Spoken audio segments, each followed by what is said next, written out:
Hello, everyone. Hope all is hale and hearty. Pulmonary hypertension is defined as mean pulmonary artery pressure of above 20 mm mercury. According to pulmonary artery wedge pressure, pulmonary hypertension can be subclassified as precapillary less than 15 mm mercury or postcapillary more than 15 mm mercury. In contrast to systemic hypertension, which causes increase in the pressure of all arteries of the body, pulmonary hypertension results in lung vasculature hypertension only. It is classified into five main groups according to underlying causes.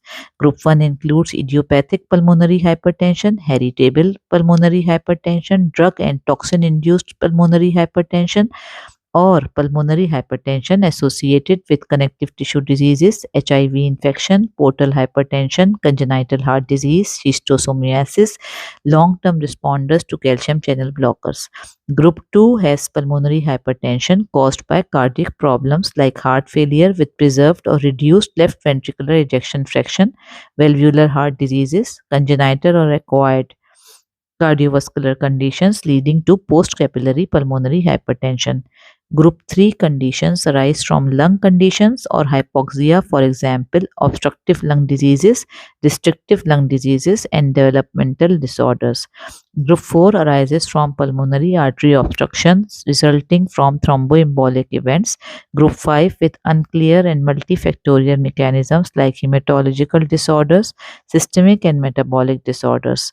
Reach out to a doc if you are having any of the following: a fast heart rate 120 beats per minute, a respiratory infection or cough getting worse, constantly feeling dizzy or lightheaded, episodes of chest pain or discomfort with physical activity, extreme fatigue, nausea or lack of appetite, restlessness or confusion, worsening shortness of breath, weight gain 2 pounds in 1 day or 5 pounds in 1 week.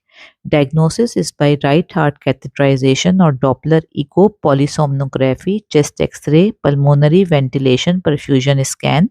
Treatment is dependent on the cause. Calcium channel blockers, diuretics, oxygen therapy, and pulmonary vasodilators are usually used.